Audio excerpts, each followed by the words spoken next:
헤롯 왕 때에 예수께서 유대 베들레헴에서 나심에 동방으로부터 박사들이 예루살렘에 이르러 말하되 유대인이 왕으로 나시니가 어디 계시냐?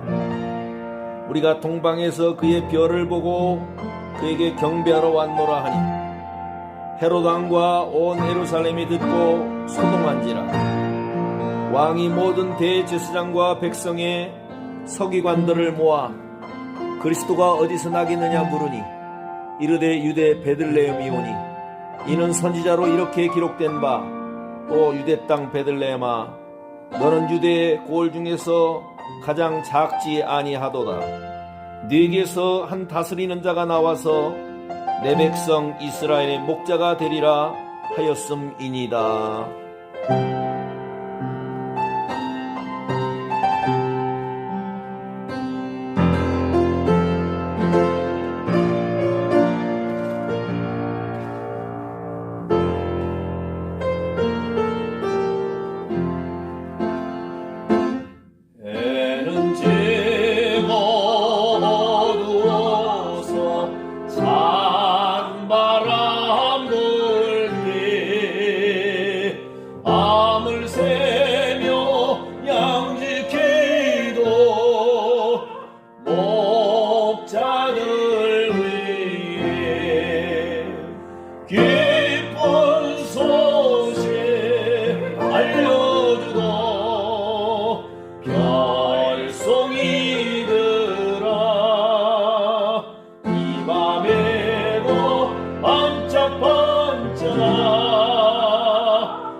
그 지역의 목자들이 밤에 밖에서 자기 양떼를 지키더니 주의 사자가 곁에 서고 주의 영광이 그들을 두루 비추매 크게 무서워하는지라.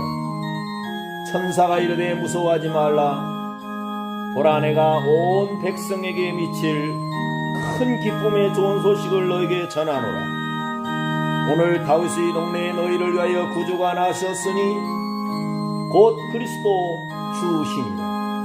너희가 가서 강보에 쌓여 구유에 누워있는 아기를 보리니 이것이 너에게 표적이니라 하더니 호련히 수많은 천군이 그 천사와 함께 하나님을 찬송하여 이르되 지극히 높은 곳에서는 하나님께 영광이요 땅에서는 하나님이 기뻐하신 사람들 중에 평화로다 하니라.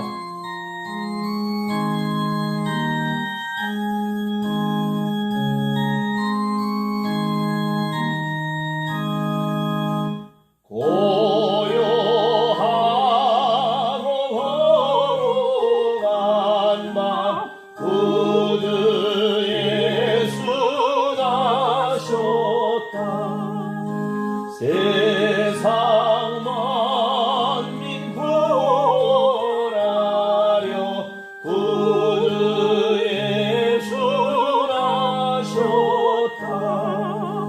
양을 치는 목자에게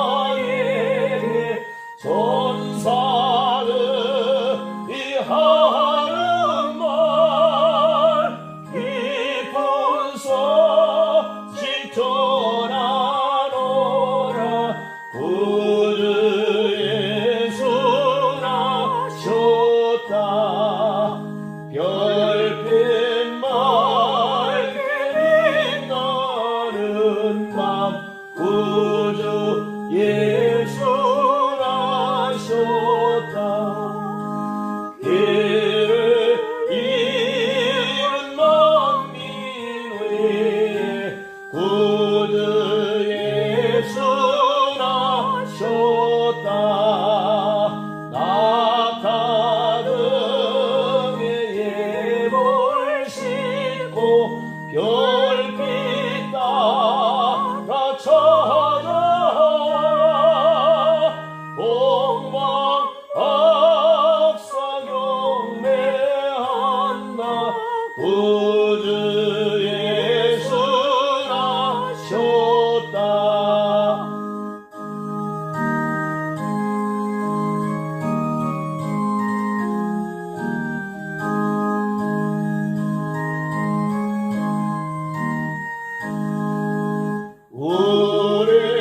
우리들은 경배한다. 구주 예수 나셨다.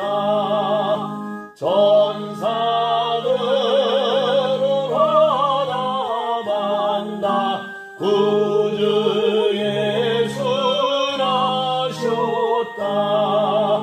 약한 자의 힘이 되고 외로운 자 어때요.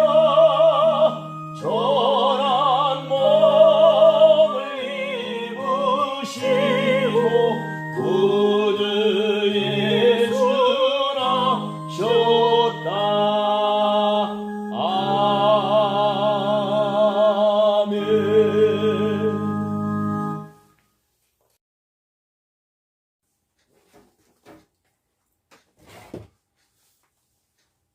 누가복음 2장 14절, 22절에서 24절 말씀을 본문으로 기쁘다 구주 오셨네, 이런 제목으로 말씀을 같이 상고하며 은혜 받기를 원합니다. 지극히 높은 곳에서는 하나님께 영광이요 땅에서는 기뻐하심을 입은 사람들 중에 평화로다 하니라.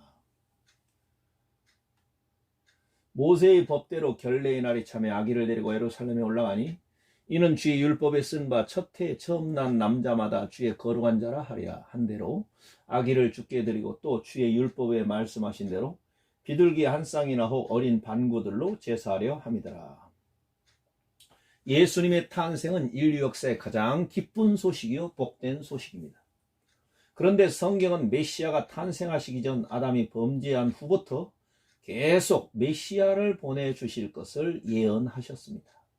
이 성경은 예수 그리스도가 탄생하실 것을 수천 번 예언하셨고 예수님이 2000년 전에 오심으로 그 예언은 fulfillment, 성취되었습니다. accomplishment.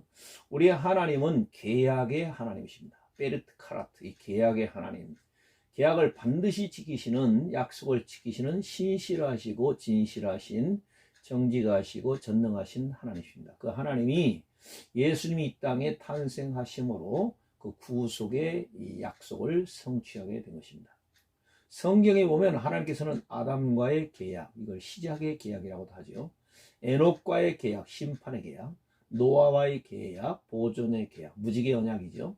아브라함과의 계약, 할례 계약, 믿음의 계약, 모세와의 계약, 율법의 계약, 다윗의 계약, 왕국의 계약. 그리스도께서 이 땅에 오셔서 십자가를 지심으로 인류의 구원 계약이 완성되었습니다. 성경에 보면 메시아의 생애와 사명에 대해서 상세하게 예언되어 있습니다.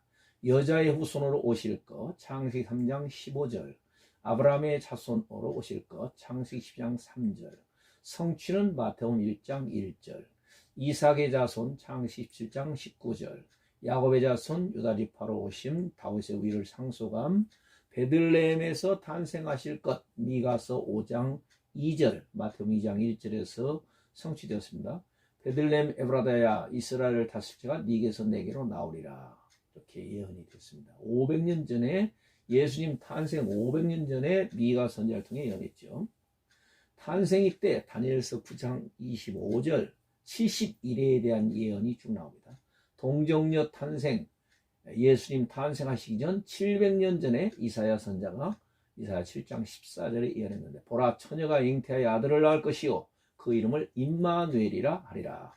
헤롯 왕의 요한학설, 애굽으로 피난함, 주의 길을 예배하는 세례 요한이 나타날 것, 하나님의 아들이라 칭함을 받을 것, 갈릴리 전도 비유로 가르치심 선지자, 그분은 가난한 자에게 복음을 전파하심, 이사야 61장 1절과 2절, 유대인들의 배척당하실 것, 이사야 53장 3절, 멜기세덱의 반차를 쫓은 제사장, 바로 예수님께서 멜기세덱의 반차를 쫓는 제사장으로 오실 것, 레위 지파에서 오시는 게 아니라 유다 지파로 오실 것을 예언하고 있습니다. 승리의 입성,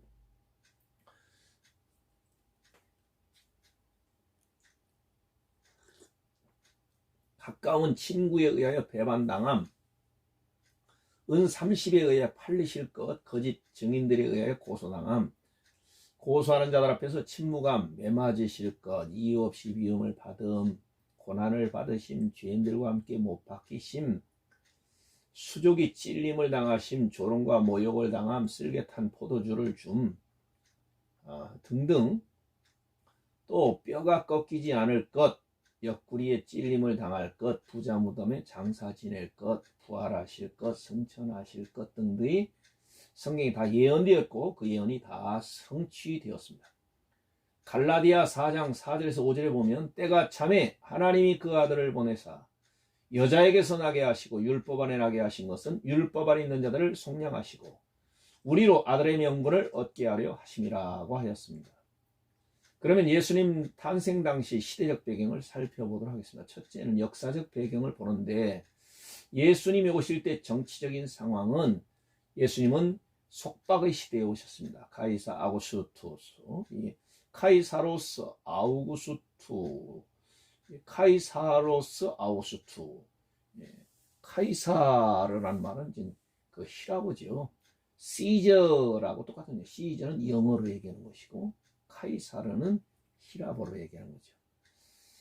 이 카이사르 아구스도가 영을 내려서 천하만민 다 호적하라. 이것은 인두세를 받으려고 가혹한 세금을 부과시키려고 했는데, 그때에 예수님이 역시 예수님의 모친 마리아와 요셉이 호적하러 갔다가 베들레헴에서 말구해진 그 마리아가 예수 그리스도를 이제는 예수 그리스도께서 탄생하게 되는 사건이 일어납니다. 예수님이 탄생한 때는 다니엘서의 예언대로 세계를 통일한 군주국가가 있는데, 바벨론, 메데, 파사, 헬라, 그리고 네 번째 군주국가인 세계적인 국가 로마가 다스리던 시대에 오셨습니다. 그래서 로마가 이제는 영토를 어마어마하게 확장시키고, 한쪽으로는 페르시아, 다른 한쪽으로는 영국에까지 그 로마가 힘을 뻗치고 나가는, 그래서 당시 로마는 테르라룸 오르비스 임페리움, 온 지상의 제국이라 이렇게 불릴 정도로 로마에 부속되어 있는 나라는 문명이 개화되고 다니엘서 예언이 성취될 만한 그런 짐승의 시대, 아주 악한 그런 포악한 시대에 오셨습니다. 내적으로는 헤롯의 위협 시대.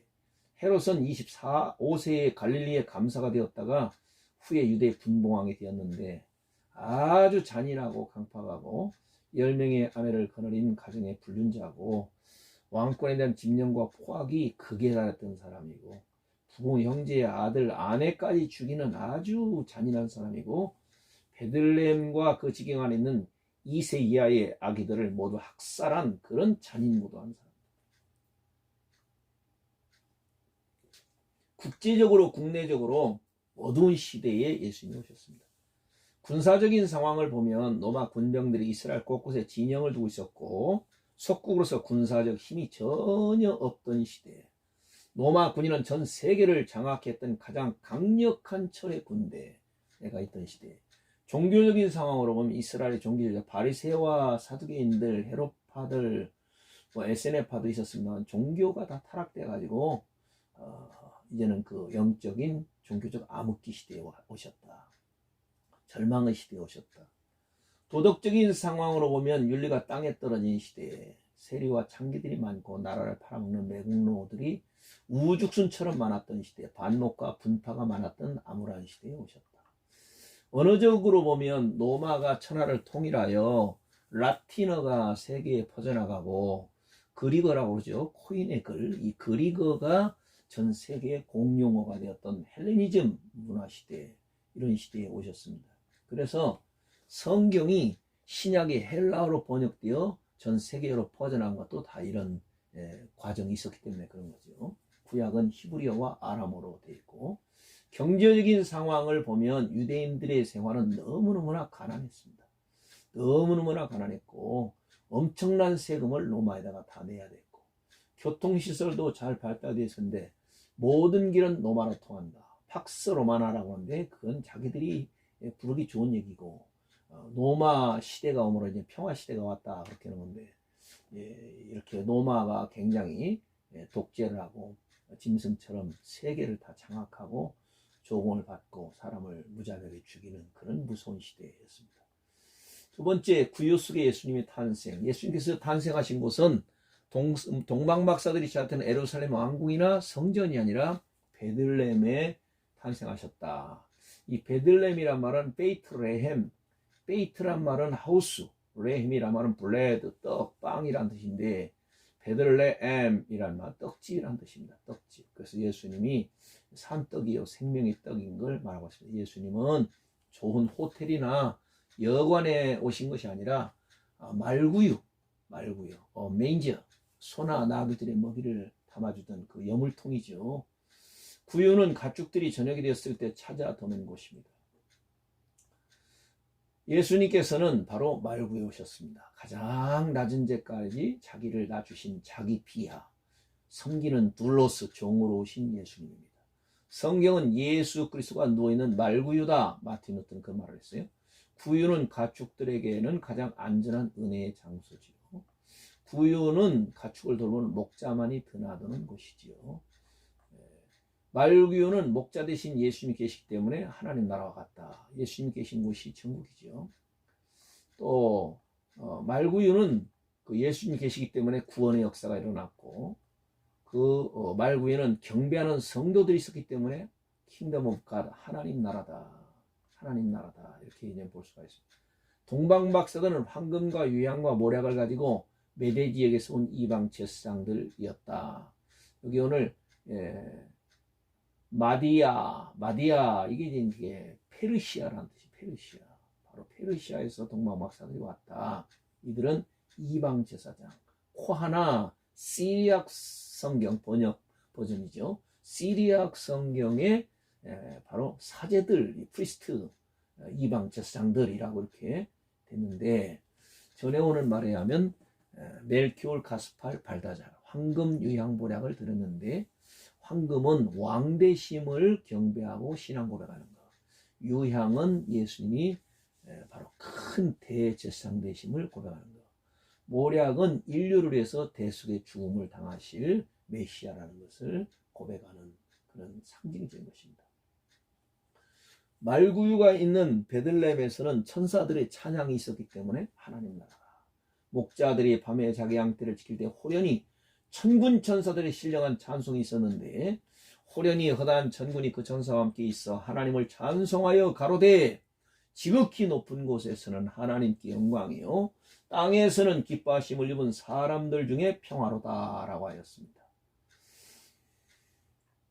그 다음에 세 번째, 성탄절의 이유래. 성탄절이 날짜에 대해 여러 가지 설이 있으나 가장 확실한 것은 로마에서 지키던 동짓날 12월 25일 태양제를 지내던 날이죠. 그런데 기독교에서 이것을 정복했다, 이런 의미로 동짓날을 이교도들은 12월 24일에서 1월 6일까지 지켰는데, 카이서 아우렐리안이 12월 25일을 태양제의 날로 지정한 일이 있었습니다. 이것을 로마의 주교는 예수 그리스도가 이 로마의 짐승의 제국을 정복했다, 복음으로 정복했다, 사랑으로 정복했다, 그런 의미에서 예수님 탄생일로 채택하여 교회에서 12월 25일을 성탄절로 지키고 주 4세기 후반부터 이렇게 지키기 시작했습니다. 성탄절의 기원은 로마 교회에 있습니다. 서방교회죠. 동방교회, 서방교회 중에 이제 로마교회는 서방교회입니다. 또한 성탄절은 교회력의 기원이 되었고 전 세계에서 통용되는 서력 기원이 되고 있습니다. 또 한 가지 설이 있는데 그것은 성탄절 12월 25일이라는 날짜는 서기 354년 로마의 리베리우스 때 제정되어 379년 12월 25일 콘스탄티노플에서 최초의 성탄 축가를 가지게 되었다가 기독교에서 정식으로 받아들여 시행되기는 서기 604년 아우구스티누스 황제 때부터였다고 합니다.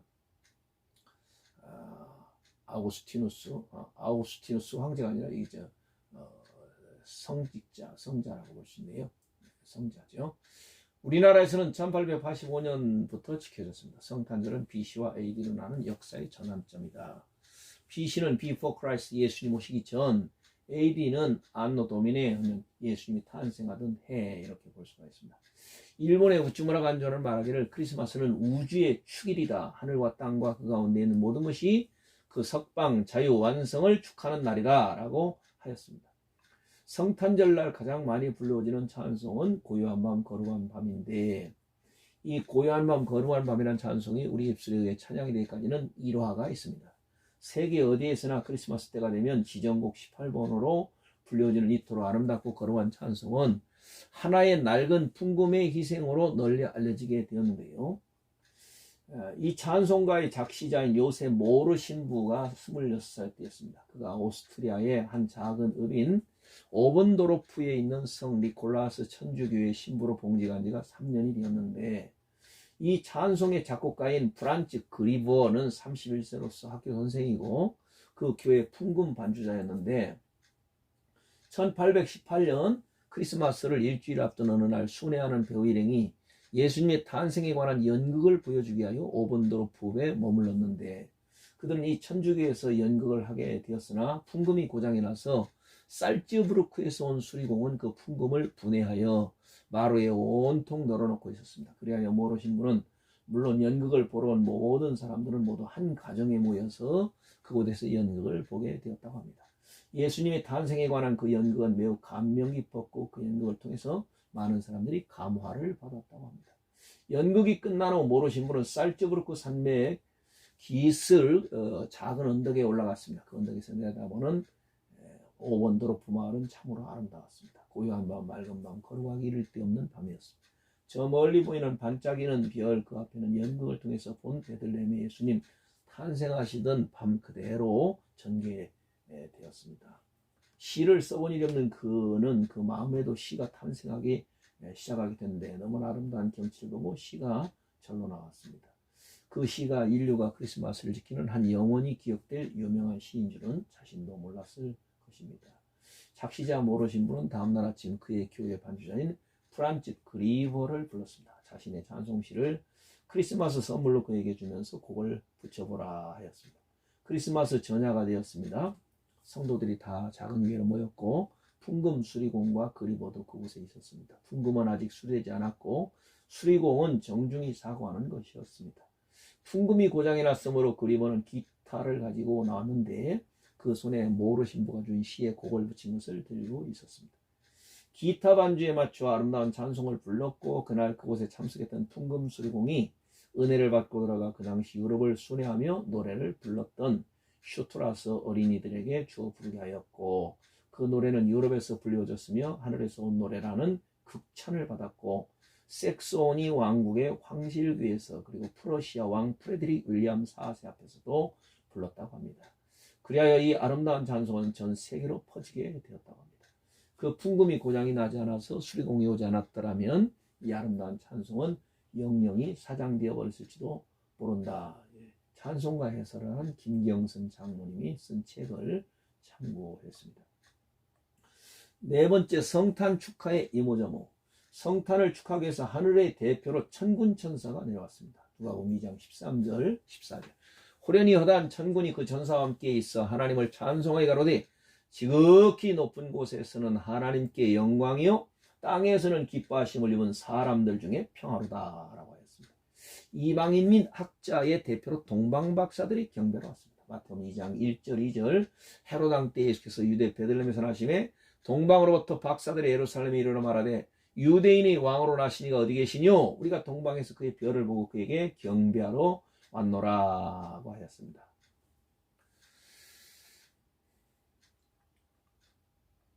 그 다음에 동방박사들은 이 귀한 시간을 들였습니다. 주님 앞에 올 때 또 주의 나타나심을 알기 위해 연과 평소에도 깨어서 준비했습니다. 성경을 상고하고 별을 관찰하고 위험을 무릅쓰고 헤롯에 가서 질문도 하고 또 귀한 정성을 들였습니다. 먼 길을 개의치 않고 찾는 정성. 이들이 어디에서 출발했는지 정확한 장소는 기록하여 놓지 않고 있으나 시리아그 성경에 보면 번역본이죠. 마태복음 2장 2절에 있는 그 말씀을 바로 마디아는 이제 페르시아, 메데라는 뜻이에요. 메데, 페르시아. 온 이방 제사장 코하나 프리스트, 바로 사제, 학자 또는 천문학자, 제사장, 이방 제사장 이렇게 말을 하고 있습니다. 그렇다면 메데와 파사가 페르시아 지경인데 페르시아에서 베들레헴까지 요즘에 직항로로 비행기로 가게 되면 항로가 1786km인데 이건 비행기 직선 거리인데 한 5천리 됩니다. 낙타로 간다면 아마 그래도 몇 개월 걸리지 않았을까 이렇게 봅니다. 낙타가 하루 열심히 걸어가면 한 50km 정도, 100리 조금 넘죠. 이 정도 걸어간다고 해요. 이들은 아마 여름철에 출발해서 겨울에 도착했는지도 모르겠습니다. 어떻든 지금처럼 빨리 하루 이틀 만에 가는 그런 시대가 아니고 그때는 상당히 시간이 많이 걸렸는데 이들은 그 모든 걸 감수하고 메시아를 만나려고 하는 오직 그 일념으로 그 산을 넘고 물을 건너 끝까지 포기하지 않고 찾아온 정성이 있었습니다. 그 동방박사들은 귀한 물질을 드렸는데 황금을 드렸습니다. 이것은 왕이라는 것을 신앙 고백하는 것이죠. 유향을 드린 것은 유향은 바로 제사장, 대제사장이 제사 드릴 때 바로 향을 연기로 해서 올리는 것. 이것이 바로 대제사장이 하는 거죠. 오늘날 말하면 우리들의 기도, 성도들의 기도, 제사장의 기도라고 볼 수 있습니다. 계시록에 보니까 천사가 우리의 기도를 금향로에 담아서 하늘 보좌, 하나님이 계신 곳으로 올라간다 이렇게 말했습니다. 몰약을 드렸는데 아라비아 소사로 방부제 역할을 했고 시체에다가 바르는 향이라고 그래요. 그래서 바로 예수님이 인류를 위해서 죽으실 바로 구속자, 대속자, 메시아 그분이신 걸 상징하고 있습니다. 또 귀한 몸을 드렸습니다. 정치인의 대표도 있었는데 비록 참 우리가 좋아하지는 않지만 헤롯이라고는 그런 악한 자가 대표로, 종교인 대표는 형식적인 종교인이었던 바리새, 사두개, 제사장, 서기관, 랍비들이 있었는데 그 예수님이 베들레헴에 탄생할 걸 알고도 경배하지 않습니다. 그러나 경건한 종교인이 있었는데 바로 시몬과 안나입니다. 누가복음 2장 25절부터 보면 시몬이라는 사람이 경건하여서 이스라엘의 위로를 기다리는 사람이라 성령이 그 위에 계시더라. 주의 그리스도를 보기 전에 네가 죽지 아니하리라 하는 성령의 지시를 받았더니 성령의 감동으로 성전에 들어가매 마침 부모가 율례의 전례대로 행하고자 하여 그 아기 예수를 데리고 오는지라. 시몬이 아기를 안고 하나님을 찬송하여 가로되 주제여 주제여 만물의 주인이시여 바로 오너시여 크리에이터 창조주시여 주인이시여 조성자시여 그 말입니다. 말씀하신 대로 종을 평안히 놓아 주시는도다. 내 눈이 주의 구원을 보았사오니 이는 만민 앞에 예비하신 것이요 이방을 비추는 빛이요 주의 백성 이스라엘의 독사 그로리 영광이다. 이렇게 이제 하나님께 감사하면서 찬송하면서 기도를 하는 모습을 봅니다. 누가복음 2장 36절 38절에 보면 안나라고는 또 선지자가 있는데 나이가 많이 늙었더라. 그가 출가한 후 7해 동안 남편과 함께 살다가 과부된 지 84년이라 이 사람이 성전을 떠나지 아니하고 주야에 금식하며 기도함으로 섬기더니 마침 이때에 나와서 하나님께 감사하고 예루살렘의 구속됨을 바라는 모든 사람에게 이 악에 대하여 말하니라 이렇게 말을 했습니다. 민족의 대표, 이거는 주 또는 주이시 유대인들이죠. 이스라엘 사람들이 민족의 대표라고 볼 수가 있고요. 그리고 상업의 대표로는 여관 주인, 물질의 돈이어도 만삭되어 방문한 요셉과 마리아를 박대하고 돈 벌기에만 급급한 사람. 누가복음 2장 7절에 보니까 맏아들을 낳아 강보로 싸서 구유에 누웠으니 이는 사관에 있을 곳이 없음이러라. 사관이란 말은 카타로마토스인데 여인숙, 하숙집 뭐 이런 뜻입니다. 마태복음 11장 29절에 보니까 나는 마음이 온유하고 겸손하니 이런 말씀이 있는데 예수님은 말구에 탄생하심으로 최고의 겸비한 자세, 최고로 낮은 자리에 임하신 주님, 자기를 비하여 가장 낮은 자리까지 오셔서 이 땅에 비천한 사람을 구원하시려는 하나님의 놀라운 사랑과 섭리를 보여주셨습니다. 서민의 대표, 이것은 양을 지키며 목양하던 목자들, 밤낮으로 양을 지키는데 밤에도 그 양떼를 지키는 사람들이 서민들의 대표지요. 그 지경의 목자들이 밖에서 밤에 자기 양떼를 지키더니 주의 사자가 곁에 서고 주의 영광이 저희를 두루 비치며 크게 무서워하는지라. 천사가 이르되 무서워 말라. 보라, 내가 온 백성에게 미칠 큰 기쁨의 좋은 소식을 너에게 전하노라. 오늘날 다윗의 동네에 너를 위하여 구주가 나셨으니 곧 그리스도 주시니라. 이렇게 말씀했습니다. 그러면서 이제 하나님을 찬양하고 그들이 바로 아기 예수께 경배하러 가는 모습을 봅니다. 가족의 대표는 요셉과 마리아, 아주 경건한 부부지요. 경건하고 순결하고 거룩한 요셉과 마리아는 신종의 축하, 믿음과 순종의 축하를 하는 사람입니다. 제사장의 대표도 있었습니다. 누가복음 1장 67절 71절 사가랴가 성령의 충만함을 입어 예언하여 가로되 찬송하리로다. 주 이스라엘의 하나님이여 그 백성을 돌아보사 속량하시며 우리를 위하여 구원의 뿔을 그 종 다윗의 집에 일으키셨으니 이것은 주께서 예로부터 거룩한 선지자의 입으로 말씀하신 바와 같이 우리 원수에게서와 우리를 위하는 모든 자의 손에서 구원하시는 구원이라. 이렇게 찬송했습니다. 아비야 반열 제사장 사가랴는 성령 충만함을 입고 그리스도가 곧 탄생하실 것을 영적으로 보았던 것입니다. 선지자의 대표도 있습니다. 누가복음 2장 36절 38절 아까 얘기한 아셀제파 바누의 딸 안나. 이 안나는 이제는 그 선지자로서 하나님의 성전에서 기도하고 있다가 바로 아기 예수를 만나게 되는데, 안나 선지자가 어떤 사람은 한 105세 정도 되었을 것이다 이렇게 추정하는 사람도 있어요. 성경학자 중에서. 결혼 정년기가 14살, 거기에 7년 동안 살다가 과부된 지 84년 이렇게 도와가지고 한 105살쯤 되었을 것이다. 이건 이제 추정입니다. 실제 그런 일은 모르겠으나 그러나 어쨌든 나이가 많은 그런 선지자였던 것은 틀림없습니다. 그 다음에 짐승의 대표도 있었습니다. 마구간에 있었던 짐승들, 말없이 놀라운 광경을 목도하였을 것입니다. 그래서 아기 예수님이 말구에 오셨지만은 모든 대표들이 다 사실은 참석을 했습니다. 다섯 번째, 성탄절을 맞는 우리의 자세와 행동. 성탄절이 되면 장식을 하고 트리를 하고 요란한 음악 소리가 들리고 여행을 가고 빵, 케이크를 자르고 사람들이 자기들 생일인 것처럼 축하하고 선물을 주는데 사실은 그것이 온전한 성탄절을 지키는 자세는 아닙니다. 그럼 우리가 건강하고 바로 경건하고 믿음 있는 자세로 성탄을 맞이해야 되는데 어떻게 맞이해야 되냐? 첫째는 경배하는 자세로 맞이해야 한다. 주님을 예배해야 됩니다. 그 다음에 영접하는 자세로 맞이해야 된다. 리셉션, 예수님을 나의 하나님, 나의 구주, 그리고 나의 선한 목자, 나의 왕, 그분으로 영접해야 됩니다. 예수 그리스도의 사랑을 실천하는 자세로 맞아야 될 것입니다. 이 땅에 지금 사랑이 곰핍한 세상인데 하나님의 사랑, 아가페 사랑, 예수의 사랑, 아하부, 이 놀라운 헤세드의 이 사랑을 알리고 예수님의 사랑을 알리고 또 우리도 이웃들에게 따뜻한 온정을 보내서 이 땅에 소외되고 어려운 사람들, 소년, 소녀, 가장, 그 다음에 독거노인들, 그리고 비난한 사람들, 아직도 복음을 받아들이지 못하는 나라들, 또 종교의 자유가 없는 나라, 공산주의 국가, 또 회교주의 국가, 또 불교 국가, 이런 여러 나라들에게 우리는 관심을 가지고 복음을 문서전도를 하든 방송전도를 하든 유튜브로 하든 무슨 모양으로든 이 성경을 전달하고 보내고 그리고 복음을 전하는 일에 앞장서서 영혼을 사랑하고 육신도 사랑해야 될 것입니다. 천사와 같이 프레이즈, 하나님을 찬양해야 된다. 안나와 같이 그를 사랑해야 된다. 가브리엘 천사와 같이 예수님을 설명하고 복되고 기쁜 소식, 이 바로 이 기쁜 소식, 굿뉴스죠. 이 복음. 예수님이 우리의 죄를 위해서 십자가 죽으셨고 그분을 믿으면 다 구원받고 천국 간다. 죄사함 받고 영생 얻는다. 이보다 더 기쁜 소식이 없습니다. 시몬과 같이 메시아로 인자와 축복의 메시지를 알려야 됩니다. 동방박사들처럼 이상한 별만 모아도 메시아의 탄생을 할 수 있도록 성경을 상고하고 깨어있는 워치맨, 파수꾼, 깨어있는 영적인 파수꾼이 되어서 주님 오실 날을 대비하는 경건한 사람들이 되어야 되지 않겠는가.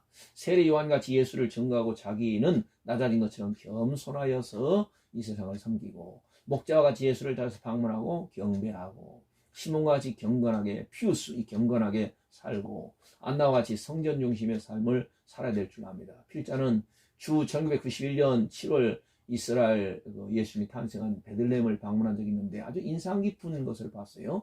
베들레헴 교회는 예수님 탄생 교회인데 들어가는 문이 아주 좁은 문으로 되어 있더라고요. 그래서 거기는 무릎 꿇고 엎드려서 이렇게 들어가야 됩니다.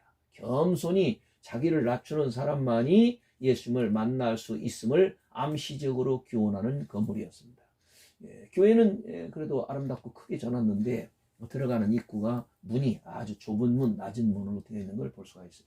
이와 같이 예수님은 이 겸손한 문, 이 겸손의 문을 통해야만 그 인류를 구원하신 바로 메시아, 하나님의 아들을 만날 수 있고 그분을 통해 구원을 받을 수가 있습니다.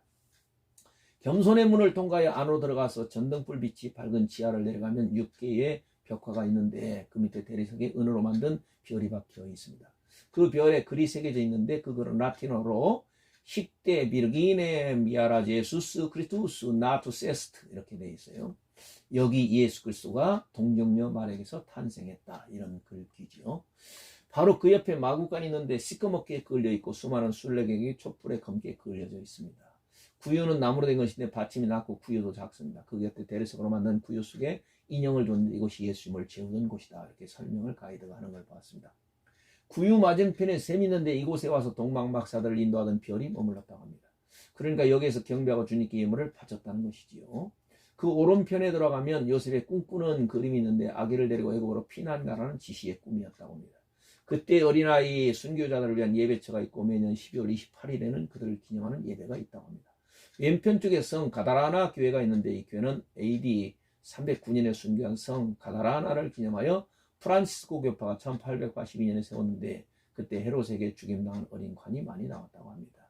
결론적으로 생각해보면 예수님 탄생 시에 수많은 사람들이 살았습니다. 그러나 예수님을 기다리고 찾아가고 만나고 경배하고 깨어있었던 사람은 극소수였습니다. 저들의 목자와 의로웠던 시몬, 성전을 떠나지 않고 메시아를 기다렸던 안나 선지자, 동방박사 세 사람, 그리고 요셉과 마리아 등 매우 적은 소수였습니다. 지금 우리가 살고 있는 이 시대는 신이 사악하고 불신의 세상이고 황금 숭배와 과학과 향락과 쾌락주의, 마귀의 역사가 어느 때보다도 악랄한 때에 살고 있고 그리고 주님을 배도하는 이런 악한 시대에 지금 살고 있습니다. 오늘 우리가 깨어서 정신 차리고 주님 다시 오실 날을 손꼽아 기다리면서 믿음을 지켜야 될 것입니다. 사람들이 심성이 어느 때보다도 사납고 부모를 거역하고 살인과 전쟁, 기근, 천재지변, 그리고 질병, 이제는 뭐 코로나도 뭐 엄청난 변종 형사가 일어나서 이제는 오미크론까지 나오고 델타를 지나서 오미크론 변형 이제 바이러스가 이제 많은 사람들이 생활을 다 바꿔놓고 있고 비대면으로 하고 있고 모든 것들이 지금 엉망이 돼가고 있습니다. 이 주님 오실 날 가까운 시대에, 이 암흑의 시대에 인류의 참된 소망, 인류의 영원한 희망, 인류의 영원한 솔버 해결자, 인류를 구원할 완전한 세비어 구세주는 세상을 재창조하시고 우리를 천국으로 인도하실 예수 그리스도, 바로 파루시아 예수스, 세컨드 카밍, 예수님 다시 재림하시는 것밖에는 없다. 그래서 오늘 우리가 예수님 잘 믿고 깨어서 기름과 등불을 준비하고 흰옷을 입고 세마포옷을 빨고 그리고 두루마기를, 오늘 우리가 두루마기를 빨고 두루마리를 이제 그 두루마리에 적혀있는 비밀을 깨닫고 하나님 말씀을 사모하며 주님 오실 날을 대비하는 지혜로운 주의 종과 교회와 성도와 이민족이 되어야 될 줄로 믿습니다. 오늘 또 주님의 놀라우신 축복과 은혜가 모든 사람에게 충만하게 평강의 주님께서 함께 하셔서 승리하는 역사가 일어나기를 예수님의 이름으로 축원합니다. 메리 크리스마스.